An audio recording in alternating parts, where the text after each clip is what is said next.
Salam everyone. Today we're going to talk about this idea of nafkah. Hairil here is a counselor. He has been advising couples about marriage issues, about divorce issues. And one of the things that he has come across is this issue of nafkah. Okay, apparently there is some kind of, would you say, misunderstanding Yes. based on what you're counseling? Yes.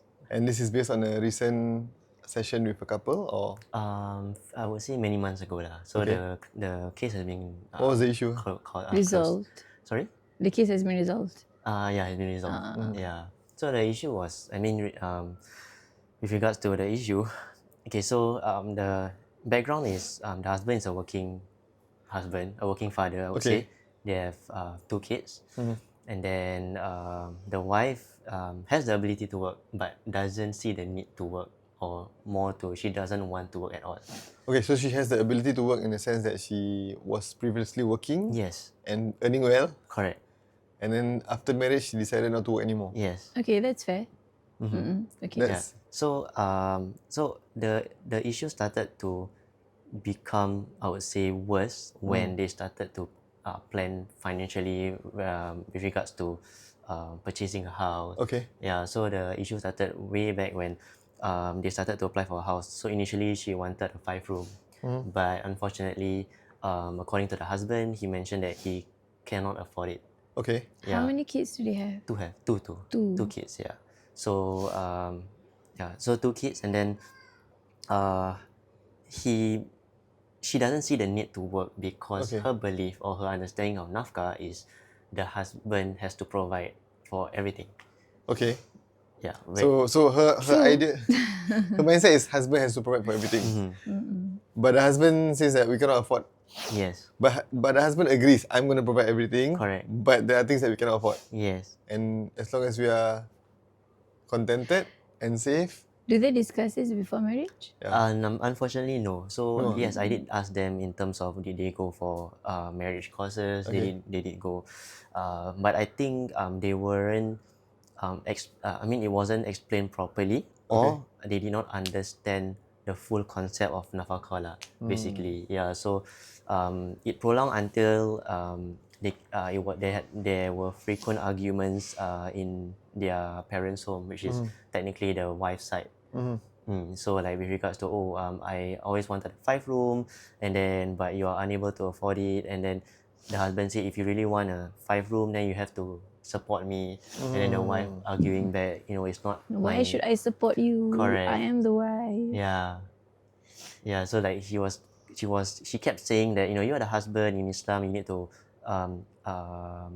give us a shelter. Yeah, and then she started to quote the ustaz that was that taught them the marriage course. Yeah, so it's quite sad to see that situation happening, because at the end of the day, I think we all need to understand that nafkah depends on how much the husband can afford. Yeah. What is your understanding of the full concept of nafkah? Nafkah is just actually the basic needs. Macam, Okay. it's true tau, because one of my circle also came to me and complained about the husband. Tengoklah, my husband dah lama tak bagi duit untuk my facial, my makeup. Macam, and itu semua tanggungjawab dia tau. Macam, wait. Wait. But if he's wait, hang on. Okay. If let's say the woman accepts that the man is working Yeah. and she's staying at home looking after children, then she would expect that every single financial need is provided by the husband. According to the husband punya affordability. Okay, but if there are some basic needs like clothes and all that, Yeah, it is under the husband, tapi based on the affordability. yeah. So it's a question of where to draw the line, right? Okay, kalau kita tengok the wives of Rasulullah SAW, Okay. do you know how small Rasulullah SAW punya wife punya place tak? The house. The house. Okay. The house was said to be macam even smaller than this room. To imagine how small it is, it is like kalau Sayyidatina Aisyah, kalau Rasulullah SAW nak semayang, and Sayyidatina Aisyah tengah tidur, dia kena bangun so that he can solat. That's how small it is. It's macam cukup untuk 2 orang je. So macam kalau kita nak rumah yang besar-besar extravagant ni, memang actually boleh, tak ada orang cakap haram ke apa, tapi kalau kita nak ikut contoh yang baik, kita ikut kita di Ummahatul Mukmin, kita punya isteri-isteri Rasulullah kan. Yeah, so I think kalau macam basic needs is under nafkah lah. But kalau macam extravagant, itu bukan. Yeah, so it's a question of Bahkan some scholars say it's not even part of Islam. what, kan? nafkah? No, as in the extravagant. The Oh, extravagant okay. punya things is not part of Islam. Okay, sorry. Nafkah pula. Must be shocked. Wait, Yeah. but then people will say, yeah lah, but that's not relevant to today's world where, you know. Everything is expensive. No, it's not everything is expensive. It's what is the norm. People don't live in that kind of situation, is it? Yeah, of course. And then in Of this course, kind you don't have to be that extreme lah. Tapi macam, maksudnya yang ini kan, diorang sampai nak bergaduh, nak bercerai. So, and they can easily get 3 room, right? According to the husband punya affordability, but she wants 5 room. And we all know in Singapore, the house pricing is so crazy. Like macam 5 room can be like what? 600, 700, 800,000. So, kesian lah kan kalau dia single income. Kesian anak lelaki I. No, okay. I think we need to be clear about this because let's say the woman is not working, and okay, maybe they discussed before marriage that she doesn't want to work. Okay, fine. So he's gonna provide. But her argument now is probably that this house is too small, I'm not comfortable, and his argument is okay enough lah. So who decides in this case? Like what do you advise them actually? Okay, so when they came in, I started to so how do I work with clients? Basically, I work through a program called Prepare and Reach. Okay. Yeah, so Prepare and Reach, we prepare couples who are going to become, I would say, going through marriage in the future, and then enrich couples who are already married. So in that program, we will try to assist clients or couples to understand each other through various form of I would say understandings lah. So basically, there's we cover on financial, love languages, any trauma, how do I say, future plans for the kids. Okay. You know, like for example, especially in our current society, would be whether do we need to put our kids in madrasah or secular. Okay. Yeah. So we cover all of those I would say components in the program, which allow couples to understand each other better. So I think after they went through that phase of misunderstanding, together with the misunderstanding of nafaka, Okay. got worse. Oh, okay, Yeah, okay. so okay. again, like you're right, you know, in terms of the husband was able to afford a 3 room, and then the wife wanted a 5 room. The wife said that, you know, our family is growing, so we need more space. And then the husband Fair, said, it's I don't fair. mind if you want a 5 room, but you have to support me, you have to find a job. And then she argues, you know, it's not my responsibility to provide a shelter, it's your responsibility. Yeah, so that was when I came in, I tried to help them, and I told her, you know, the idea of nafaka basically goes back to the how much the husband can afford. You know, because at the end of the day, they got 2 kids, very young. He has to purchase food, and then nafaka for the wife would be, you know, the clothing, and then the food, and then together with shelter. What was the wife's response when you said that? Sorry? What was the wife's response when you said that? Okay, so she actually raised a voice. I wouldn't say shout lah. Yeah, I think She was triggered. Yeah, she triggered, and then she was triggered, and she raised a voice saying that, why are you supporting my husband? You know, Siding, then she like taking sides correct. So that she quoted like, shouldn't you, you know, the ustad that taught them has, you know, a better Islamic background than me. So I just let her go, but I told the husband, go and run after her, and then, you know, comfort her first. So following that, they came back, I think about almost half an hour later. Oh, okay. Yeah, and then Also, she stormed out of the place and yes, she stormed out. Husband comforted her, and then they came in back after an hour later, and then she decided to, okay, let's get to a common ground. So I told her the only way for me to how do I say this, make this situation better would be to wait for the next session where I can invite an ustazah. Okay. Yeah, so to a woman to a woman kind of conversation. Yeah. So that's what I did. The next session, this ustazah came in. She asked all forms of questions. That's when the ustazah, how do I say this? Managed to make her understand better what's the concept of nafaka in these current times lah. I see. Hmm. So she understands lah. Yeah, alhamdulillah. So after she asked, the concept of nafaka, and then the ustazah did mention about how, I think you mentioned about your friend saying that skincare, facial and all. Yeah. So It's expensive, no, these things. Precisely. Yeah. So those items or those treatments fall under nafaka only if the husband requests it. So for example, okay. So for example, the husband want her to maybe perm her hair. So the husband has to provide her for that. Maybe Fair lah. That one of course lah. Yeah. I mean, you want. Correct. Yeah. So anything outside of that is more to again the affordability of husband and whether there's a need for it lah. Yeah. I think macam this kind of things can be avoided if you discuss these things during ta'aruf. I don't think so. Yes, I think so. Because you cannot foresee what you're gonna have to pay for. Then say before marriage. Okay, what if we can't afford, the husband lah, as in the man can say, what if we can't afford a 5-room? What if we can't afford a landed house? What is your expectations of the house that we are going to live in? How many kids do we intend to have? Sekali macam sebelum kahwin, I don't want any kids, you want like 5-6 kids, and then bila kita kahwin dah jadi masalah. Bila kahwin baru cakap No, but what I'm saying is that there are things that you cannot foresee. Like what? See, you cannot foresee comfort level. You cannot something like, for example, okay, let's say starting out and getting married, you don't even know where you're gonna live, right? So you don't even know what kind of if you have 2 children, what is an appropriate comfort level? What kind of house is appropriate? If it's 3 children, what is appropriate? Kenapa tak boleh and what is affordable? No, as in, why cannot foresee? Because I think there are too many variables. And I think what's more important is the ability to give and take. Because once you set in stone before marriage, okay, of course it's good to discuss things before marriage. Yeah. But it cannot encompass everything. There are things that you really can't foresee, True. like holidays and it's going to be a very long discussion if you want to go through every single detail lah. If one child gini, if 2 children gini, if you earn this much gini, it can't be like that lah. But I think the general guideline has to be there. I ask you a lot before marriage. Not that much lah. Not that much. I ask you a lot questions before marriage. Because I mean our situation is not it's a bit different lah from other people's situations.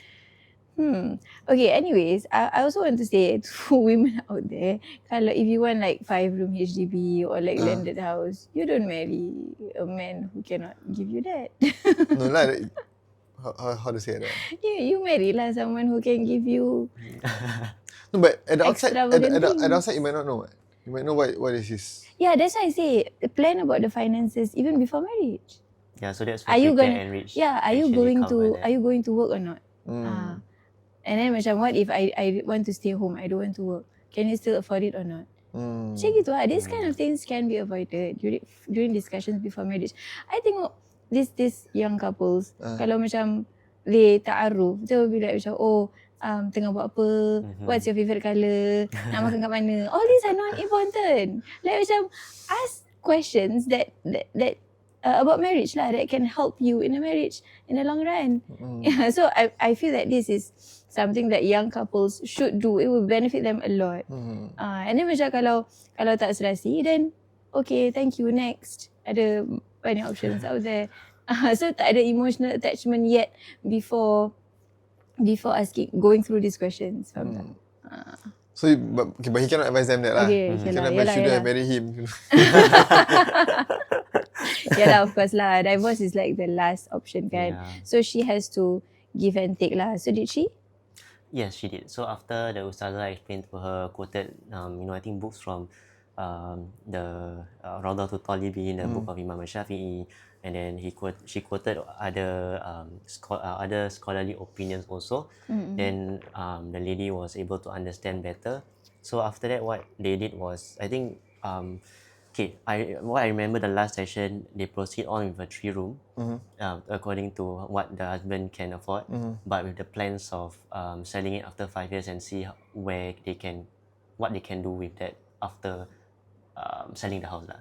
Yeah, again, like I think primarily because they got a very good location. So I think InshaAllah, I hope that Allah is their Affairs, financials in inshallah. terms of being able to sell the house and being able to afford a bigger place to stay. So in the end, the husband decided we're gonna go this way, Correct. and so in other words, he made the final decision, Yes. and she was okay with that. Yes, with the help of the ustazah lah. Yeah, so the ustazah did tell her, at the end of the day, what men want is respect, and you need to trust your husband enough, such that there's no argument just because you don't trust his Judgment. opinions or agreements. Oh, that's good advice. Yeah. Who is this ustazah? Yeah, I mean, she will say the same thing. I mean, I did She ask her doesn't whether she want- wants to be. Oh, okay, yeah, okay, but she okay, doesn't fine, want lah. She wants. She to doesn't keep want to private, be yeah. known. Mm. But I want to be friends with this ustazah. Not many ustazahs are like this. you know. Yeah. I Inshallah. mean, I don't know lah. You cannot say not many ustazahs lah.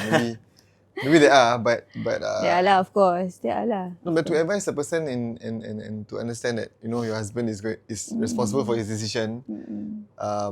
You have to trust what he's saying. And I don't think many people can accept that lah. Especially if you think that you make better decision than your husband. Yeah. Yeah. Right or not? So if you were in this woman's situation, Mm. let's say you have an issue with your husband. I have an issue with you. Let's say you're in this situation, Yeah, you want a okay. 5-room flat, or let's say you want a different situation. You want a holiday to a faraway place that is more expensive, Okay. for example. And he says, no, we cannot afford. Okay. So would you just say, okay, I will just listen and obey? Merajuk dulu lah. Apa sih? That's all lah. Merajuk dulu lah sampai dapat. Sampai dapat. Awak. tak. So would you be the kind who will trust the husband's I decision? mean, Like if you were her, if you were in her position and the husband is not able to... cannot compare lah because I think macam when you are put into the situation baru you tahu how Yeah, it that's why I is. say, try to imagine that you're in this And this situation. one holiday is not a necessity. Like macam this house is like quite a necessity, I would say.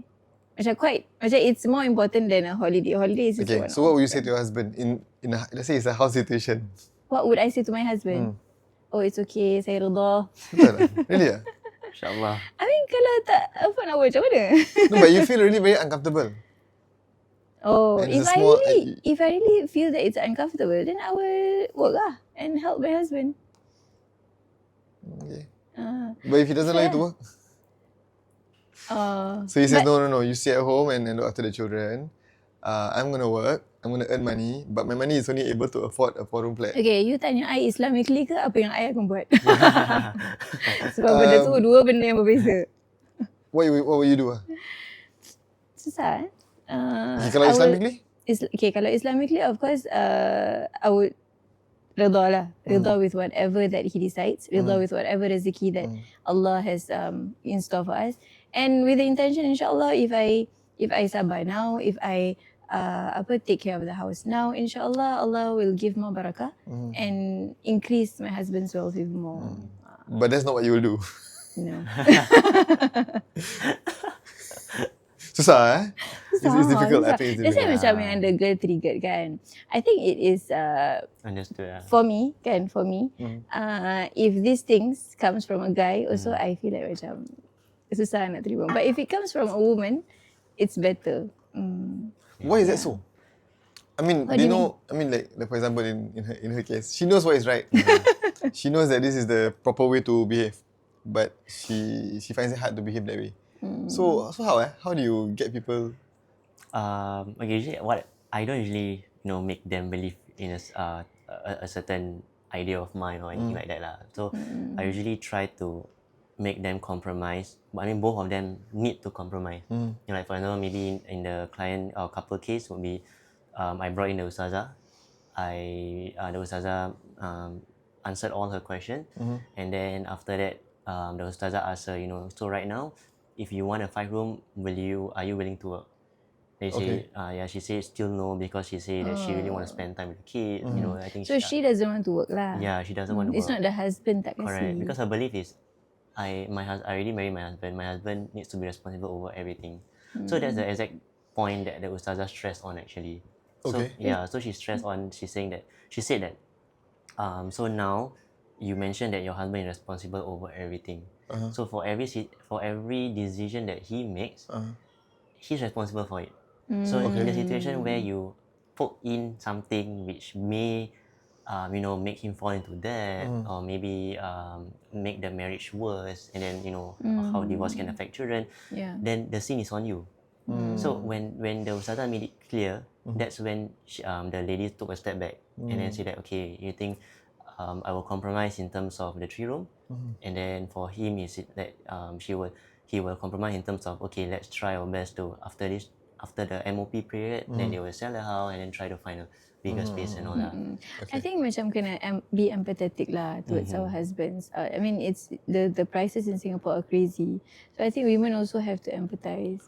Macam I tak sympathy kalau tengok, as in for me lah. Macam walaupun initially it will be hard for me to behave that way, but eventually if I see my husband working so hard like that, I will feel kesian. So that it's okay lah. We work with whatever that we have first, and then InshaAllah Allah will increase you later on. Yeah.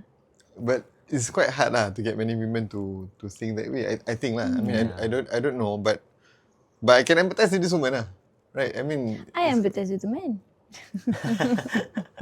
no, but for the man, as far as I mean, he has to make the decision what's best for the family and where to stay and all that. Yes. Yeah. And like what the Ustazah said lah, she has to respect his decision. But I'm not sure if his decision has considered the needs of the family. Because if she's complaining that this house is too small, we have too many children and all that, she might have a point lah. Ada dua je. Yeah lah, but she might have a point if this is a 4 room, and I don't know lah, maybe she might have guests over or whatever, and Then don't have guests over. Do you know that my cousins kan? I was asking, boleh tak kita datang raya rumah? Dia kata, hari raya kita memang tak jemput orang datang. that one is different lah. That's just Seriously, because kan, macam if you are in that kind of situation, you don't want more people to be going over your house and talk about your house. Okay, no, I'm not talking about the size of the house. I'm talking about, let's say, the topic is about the husband has made a decision without full consideration of the wife's discomfort. For Yeah, example. but I feel that macam kalau discomfort sekejap, it's okay. It's okay according to the husband punya affordability, as long as she gets to spend time with the kids. But of course, And he has to. InshaAllah in the future Allah will give more lah. Okay. So you're saying that she should tolerate a bit of discomfort, and he would have seen that, okay lah, she can actually tahan this kind of discomfort, and then decide based on that lah. Yeah, but I think what is missing here lah, I would say missing here is, it would be nice if, I don't know whether the Ustazah advised this or not. I don't even know whether this is good advice, but I think sometimes women have a role to play to nudge their husbands, right? To remind the husband that the decision that you're making, I'm going to obey, I'm going to follow, but you must have considered all variables. You must have considered everything, right? Correct. And then it makes it easy for me to obey, because now I completely trust you, right? Whatever decision you make, whether 4 room, 5 room, holiday here or there or whatever, I need to know that you've considered everything. If not, then I'm going to remind you that you've considered everything. But of course, I'll still obey lah, whatever you made. So I think because that's what it is, right? Yeah. Accountability wise, husbands are accountable for every decision you make, and once in a while it helps if the wife reminds them. True. So I think But some husbands, they don't like to be reminded, right? me. No, not you. Terasa. Not you. I'm saying some husbands are that. You listen also, Alhamdulillah. No, but no, it's not that. It's not reminding. It's not a nagging kind of reminder. It's a Sit down sit and down. discuss. You know, dear, I really trust the decisions that you're making. I really hope, InshaAllah, that you considered this. The fact that I'm terribly uncomfortable in this 4 room flat. All these things, you know. You can actually say all these things I just consider, and you decide what's best. And I think a lot of men like that. You know, my wife respects me, trusts me to make a decision, and she's just there as an advisor. In the first place, I think many women susah nak susah nak trust their men's decisions lah. Susah nak obey. What kind of women do you hang out with? For me, I mean the women I know are, I mean they're quite trusting of their husbands. Really? Maybe I think it your depends on the generation. Yeah, because like for example, I think I'm not saying that you're old, but then yeah, not really. But then okay, the thing is kan, there's a lot of women who cannot obey. yeah, Find in it this hard to current obey. generation, See, primarily you are because of the social elder media. generation. You are Primarily the because of social younger media. generation. Yeah, because I think social media has really messed up many of not only women's mind but men's mind too.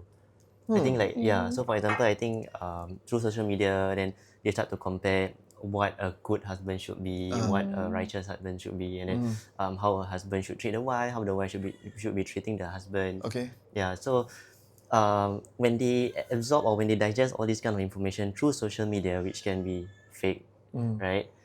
Then they start to ask themselves, Compare. am I deserving of this? Do I deserve better? Yeah, should I leave this marriage? Should I find a better spouse? Yeah. So unfortunately lah, I think we are maybe the generations to come. I mean, technically, what we agree on is that the Prophet Muhammad say, as the generations come and go, that we will lose knowledgeable people, righteous, the friends of Allah. So as we lose this kind of people, the barakah follows also. Yeah, so that's where we start to see an The light increase. gets dimmer. Yeah. So, these coming generations to be not as good as the previous ones lah. I would say I wouldn't say worse, but not as good as the previous generation. Yeah, because if you look back at, our parents' time, majority of the women they become housewives. Yeah, they stay home and then they obey their husbands. They treat their husbands like kings. Correct. And they trust their husband fully. Like even though the husband can not be coming home frequently due to their shift hours or driving, they still know that, at the end of the day, my husband is fulfilling his responsibility and I am fulfilling They support what their I can. husbands. Yeah. But in this generation, I think the problem is women also work lah. Okay, wait. By this generation, you mean people who are in their 20s to 30s? Is it? Or mid-20s to mid-30s lah, probably. Around there. Yeah. So macam I think macam my sister's time, starting from my sister's time kan. Who is 10 years older than you? Yeah, who is 10 years older than me. Like their generation starts to, as in women start to go to work kan. Oh, okay. So I before feel that, I feel that when women go to work and then the husband doesn't help them at home, it's imbalance lah. So when it's imbalance, then the woman does everything. That's when the woman gets worked up and lose respect to the husband. And then when they lose respect to the husband, that's when chaos happen. It's hard for the husband to love more when the woman don't respect more. So it's like a cycle. A vicious cycle. Vicious cycle. Yeah, I think there's enough research done in terms of what's the term called? I forgot already. So in terms of, I think the Western have done their research in terms of why is there not a need for women to be working. Okay. They mentioned that. Oh, in the West? Yeah, in the West. Okay. So they did research on how women who work, there's an increase in their level of testosterone. Okay. Yeah, so due to that increase, that's when they feel that they are more superior than their husband. They start to argue. They start to come home and then feel that this is not my job. I can afford a helper. So there's no connection between the mother and their children anymore nowadays. It's really the maid, the helpers, and then most probably the grandparents. Yeah. So that's the overall general deterioration Yes. of the way things are gonna be. Interesting that you said that it's a study in the West. Are they Muslims? No. No, they're not Muslims. No. Yeah, actually, I'm not sure if it's the algorithm, but I really see a lot of this anti-feminist movement from the West. And then one of my teachers, she said that one of the awliya besar, like a big scholar, mentioned that he foresee the light of Rasulullah SAW coming from the West. Okay. So macam there's a rise in it, and it is coming from the West. So macam, mashallah lah. Like, But that one is we don't know for sure. We don't know for sure lah. We don't know for sure, but I'm just sharing lah. So that's a possible. No, I mean, but I think, but it's also quite telling that some of these values, which we as Muslims are supposed to already know, Yes. are supposed to already practice and hold on to. People who are non-Muslims are actually seeing the benefits of the effects and the benefits of these things. Correct. Whereas we are just somehow, some of us are just trying to, follow a bit more of the Western The old values. Western. The old Western. The old West. Basically, this idea of gender equality and all that. I really don't understand how gender equality makes sense. Yeah. So Because fundamentally, men and women are different. Yeah. There's no way you can argue around this. Yeah. Yeah, so But I think macam no lah, logically speaking, like if I'm a woman and then I'm the one giving birth, Okay. I'm the one taking care of the children. How far I want to work? Like if I want to work, it's like additional tasks. no, for me. but because of the things are Standard not of living, affordable yeah. standard of living and all that. Yalah. Cuma macam, yalah, that's like if your husband can afford, you should stay home lah. Should stay home. yeah, I think what we can learn is, from couples who have gone through, I would say, difficult situations. I think from there then we can understand. I think technically the Prophet ﷺ always remind us to look at those below us and not above us, so we are able to understand our blessings, the blessings that we have. Because if we start to compare, it will never stop. It's a never-ending thing. There's always someone who does better than us.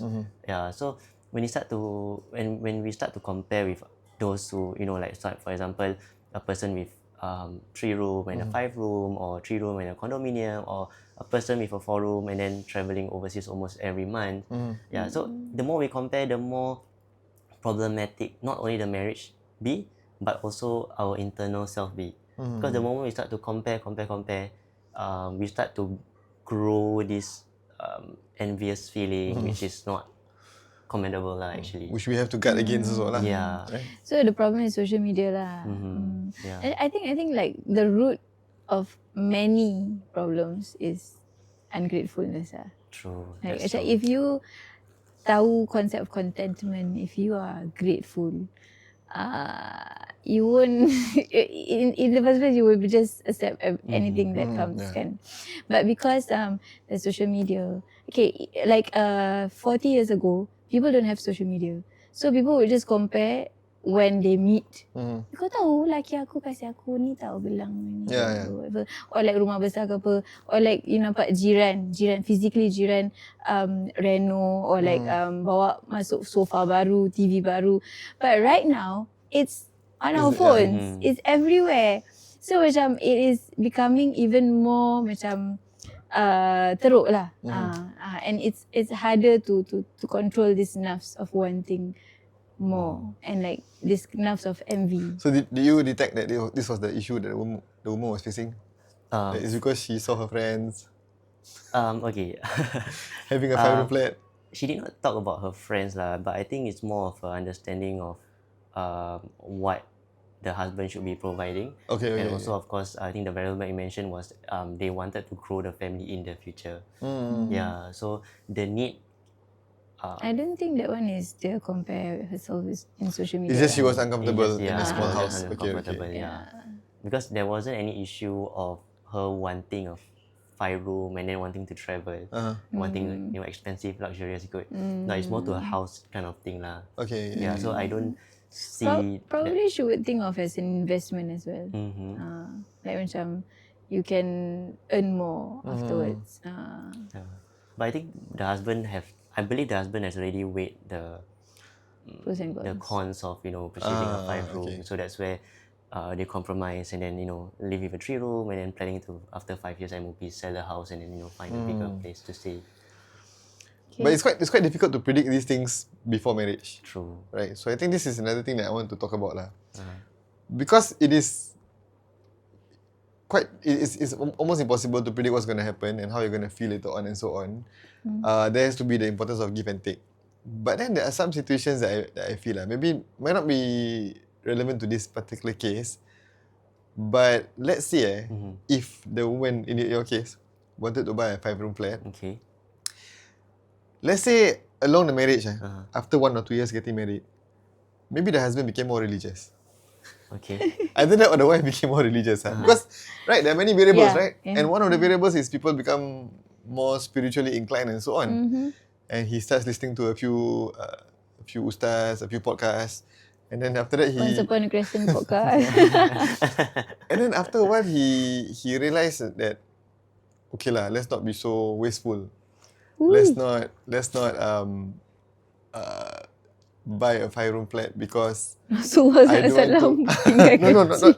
not just that. Let's say I don't want to deal with so much interest. Or For debt. example, Debt and interest. so if I buy a 4-room flat, this is within my means. I can pay cash. I don't have to utang the bank. I don't have to get involved with financial institutions. I don't have to deal with riba, because he has just learned that Allah and His Messenger declares war on those who take riba, take interest. And the wife is not that level yet, and she still wants a 5-room flat. In this case, how would you advise that? Wah, tu susah sih. So, but I've seen situations where not just the husband becomes more religious, but sometimes the wife also becomes more religious. And then, so you can't predict this before marriage, right? Yeah. But I Correct, think you're right. the precursor would be before marriage or during the marriage, because what the coach, I would say, can do is to always remind couples who are going to get married that the ultimate aim is always to earn or to achieve Allah's rida. Okay. Yeah, I think if coaches, marriage counselors were to keep reminding these couples that their ultimate goal is to achieve Allah's rida, then a lot of things can be done. Like for example, for example, you mentioned about maybe the husband gets more religious and then doesn't want to deal with riba, and then the wife has not reached that level yet. Okay. So if the wife is reminded that, okay, ultimately I want Allah's rida, then I think if that constant reminder will always remind her that, okay, my husband makes sense, Okay. and whatever that the ustad or the ustazah have taught us, I need to apply it, try my best to apply it. Okay. Yeah, so of No, course we can but she hasn't reached that level yet. So she's so- not inclined to even want to make any changes in her life. not making any changes. So that's where the off reminder will InshaAllah help lah. So for example, let's say the moment I want to go against my husband, in this case, then I'm reminded by what my coach or my counselor say. Okay, whatever it is, always remember the situation, and of course the ultimate goal is to achieve Allah's rida. And it's not talking about you as a wife, you need to achieve your husband's rida, then you can enter from any doors of paradise, but more to achieve Allah's rida first, and then everything will just flow everything will just flow through. I think my ustad always remind us that if you chase the dunya, then the akhirah will be further from you. Okay. But the moment you start chasing for your akhirah, the dunya will chase after you. Okay. What will you do? If let's say you're in this woman's situation and the husband suddenly, 1 year into the marriage, and he suddenly becomes a bit more religious and doesn't want to do a lot of things that you thought he might have done. What will you do? Reda, nak buat apa? Reda nak buat apa? Bagus. No, I don't think it's easy. I think it's on the husband to make the woman reda. But how? As in, Kalau dapat husband terror yang pandai sweet talk, yang pandai convince, InshaAllah. And doa that the wife buka hati, because it's not easy lah. And I also recall a hadith where Rasulullah SAW said, "Hubbud dunya ra'su kulli khati'ah." So the love of the dunya is the root of all problems. it's the head lah. The head of all apa tu? Issues. All issues. All. So macam like this kan, kalau dia macam ada konsep of macam, okay, bagus husband aku be more spiritually inclined, and nak avoid debt, nak avoid riba in Singapore. So tak apalah kita compromise sikit for the sake of Allah. InshaAllah Allah akan bantu kita. So Yalah, if she's not that level yet, so I think the husband can make her on that level. Yeah, I think if you want to apply in current situation, maybe some women may not agree with that, saying that, in Singapore, we cannot run away from interest because there's interest almost everywhere. You Yeah, can so the actually. thing is that, I mean, of course, if you have, cash and all, but then the idea is, if you really cannot run away from, let's say the riba is $100, at least run away from $50. At least run away from okay. $20. At least put in the effort Correct. to run away from it. Not Yes. just, it's okay, everybody does it, doing so it. we also do. Because there are some people who, because they just want to avoid interest completely, they don't own a house. They just rent. I mean, I know of some people who do that. They just rent. Because there's no riba in rental. You see? But nanti susah sih for investment. That's the thing. So you see, so because you don't own an asset, there's no asset progression or what. You're just Yeah. renting and every month you're just paying. And you're just losing out the money. Actually, depends. Because one of my primary school teacher I just met, I think about 2 weeks ago, he advised his children to either rent a place Okay. or purchase a house using cash. In other words, don't take a loan lah. Correct. Yeah. So which makes or forces the two of you to live within your means. Yeah. Because the moment, like for example, some I know of some couples who have financial difficulties because of the overspending of their husband. Like for example, they have a 4-room house, and then because they know that the house is being paid through their OA, so they don't have any savings. So it's like every month they just splurge, and then they start to loan. They start to take loan. So it makes the whole family system breaks down because of money. Yeah. So when the two of you agree to actually live within your means, pay with cash, you know that there's a backup when you retire. You know there's a backup. If anything That's happens why to you. buying is better lah. Buying is definitely better. Just that macam you have to cepat-cepat habiskan bayar and like don't be debt free, right? Right? No, but wait. When you say backup, then what if somebody says, if you trust in Allah, why do you need a backup? I think Allah will provide, right? That's true. That's true also. true. Fair point. Then why are you dealing with interest and buying a house under riba as a backup if, so you see, these are the things. These are the things that we probably have to think about. Yeah. But I think it's possible lah to live debt free in Singapore. Kan? Yeah. Very hard. It's a normal median income, I would say, is virtually impossible. Unless you want to rent a house. Like, even so you need a dual income family and so on. So that's it. So that was about variables during marriage. So the husband getting more religious and then making certain decisions. What if it's the other way? The wife becomes more religious. And she sees her husband doesn't wake up for subuh. And she's not happy. Oh. Or maybe even worse, maybe the husband eats non-halal food. Or masih order McDonald's. Okay, maybe not that. So what if they go in this path? Like the couple comes to you, says that, this is wajib, you're an ustad. My husband doesn't do all these things. But the husband is like, I have been like this before marriage and after marriage. I've not changed. You're the one who's become more religious. Okay. For my situation would be, because since I do the prepare and enrich program for couples to be, or couples who are already married, and of course as a Muslim, I do integrate Islamic aspects in it lah. Yeah. So usually what I will do is, prior to marriage, I will try to put these kind of situations where, because it is much more difficult when the wife is more religious than the husband.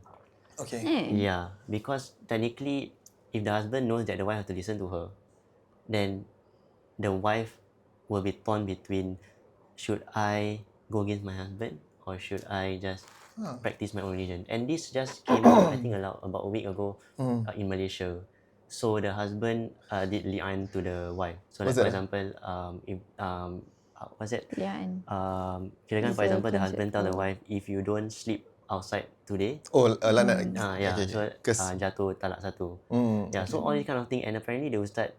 I think it was Ustaz Don Daniel who answered this, saying that you are a very patient wife, but at the end of the day, yes, the li'an may occur, but this just tells us that the importance of finding a righteous husband. think it reminds us okay. very well, yeah, and especially during the therapy or during the Prepare and Reach program, I would try to ask, for example, if the wife starts to become more religious. 'Cause I think I've never asked if the husband become more religious lah. Yeah, so if the wife becomes more religious, how can the husband adapt to her level of religiosity? Usually, yes, maybe sometimes due to ego or due to therapy, the husband doesn't want to look bad. Then he will say, oh, maybe I will follow my wife to the classes. I will try to learn more. If that happens, then alhamdulillah. Okay. If not, then what we need to understand right now is, there's always, the halal and the haram, and how much the wife can obey the husband in terms of things that are outside of Islam. Yeah. Okay. Why do you say that the wife getting more religious is more harder? Is harder than the husband getting more religious? Because technically, the more religious you are, then the more you know the hukum hakam or the prohibitions in Islam. Like for example, as a wife, you know that you need to obey your husband. Okay. So if the husband is not practicing enough or as practicing as you, like for example you mentioned about tak solat, yeah, so you will be trapped between I wake him up and then he scold me. Yeah, so But it can work the other way around. So what? If the husband, Okay, so you say there are two If- situations, right? no, but if the husband gets more religious, religious. okay, and then after that the wife tak, then if he wants to decide something that is based on Islamic punya guidance, then the wife tak okay, pun sama juga kan? It's Tak ke? how to say, because I think the idea of, I wouldn't say, okay, I would honestly say is the idea of superiority lah. Like he's my husband. Yeah, so I need to respect. If not, maybe let's say if I don't obey him, I don't wake up for subuh, like he kejut me, then maybe he won't talk to me the whole day, something like that. Yeah. So it's the idea of obeying the husband lah, because husband doesn't need to obey the wife, is it? I wouldn't say obey, but more to, the husband doesn't need to obey the wife, but need to listen to the wife. Yeah, it's a different lah. So Different again, thing. yeah. Okay. Understand. I think if this comparison, let's say both couples get married, husband gets more religious, versus couple B, wife gets more religious. Okay. So you're saying that the couple B situation is more difficult lah. Correct. Yes. But it is more difficult for the woman, I guess. Yes. But then, the woman has no accountability to what her husband does. Right? But the husband has an accountability to what his wife does. So if he's become more religious and more aware of all these things, more knowledgeable, and his wife is still, order McSpicy. Hey, ho, ho. Stop it lah. So, he would feel accountable. I think that's a harder situation, right? Yeah. Okay, because If you see it from the akhirah lens, actually, It's hard. that is that couple A he must be more. thinking, what can I do? okay, so for example, the reason why I say again, it's much more difficult if the wife were to get more religious. It's because he's my imam. So I can ngaji, I can I practice my prayers, I jaga my solat and all, puasa. But then, do I want to be in paradise alone? Because if you look at the concept of akhirah, then yes, of course you look at it that way. Like for if the husband were to become more religious, then at least the husband will remind you, like the moment the husband tells something like, I want to be with you in Jannah, I want us to be united in Jannah, I don't want to see you astray. Because the wife's heart will be softened. Okay, You mean the husband's wife won't be softened kalau the wife cakap gitu kat the husband if it's reversed? I think some men have ego lah. Yeah. No, but I also think that if she makes it to Jannah, she couldn't care less where her husband is, right? Depends lah. I mean, I'm not sure how it really works. But at the end of the day, I think we want to be our loved ones lah. Yeah. Because also there's an ayat Quran that even the mother who is carrying the baby on Judgment Day will just not care about the baby she's feeding. Is that paradise or is it? Itu on No, that's on Judgment Day. Judgment Day. Day. Of course, that's before the Judgment is out lah. But the point is that everybody is concerned for their own soul. Yeah, but in Jannah also you will call out for your loved ones. Like macam, where is my loved ones? You would want to be with them. But that wouldn't be a concern if you are already in Jannah, right? I mean, you're just curious where they are, but you are happy because you're already in Jannah, right? Of course lah, you are happy. But then you can tarik kawan-kawan you juga. From hell. Because I'm thinking in the woman's situation is easier. Because all she has to do is just continue practicing being a dutiful wife, obedient wife. Even if the husband is nonsense, right? So I know of a couple also where a few couples are actually. The wife is actually very religious, but they let the husband do whatever they want to do. Because I'm not accountable to what you do outside. It's your problem, right? I just have to that's why I focus say, on if you see from the akhirah lens, actually the wife getting more religious is easier. Yeah. But if you see from the duniawi lens, it's actually harder because dekat dunia lah you punya ujian ni. Because you nak kena obey your husband, or like, you know, macam nak kena wake up kan level subuh ke apa, and sedih tengok husband macam itu, not being the leader of the family, not leading me. But you don't have to wake him up for subuh. Whether he wakes up for subuh or not is between him and Allah. It's not.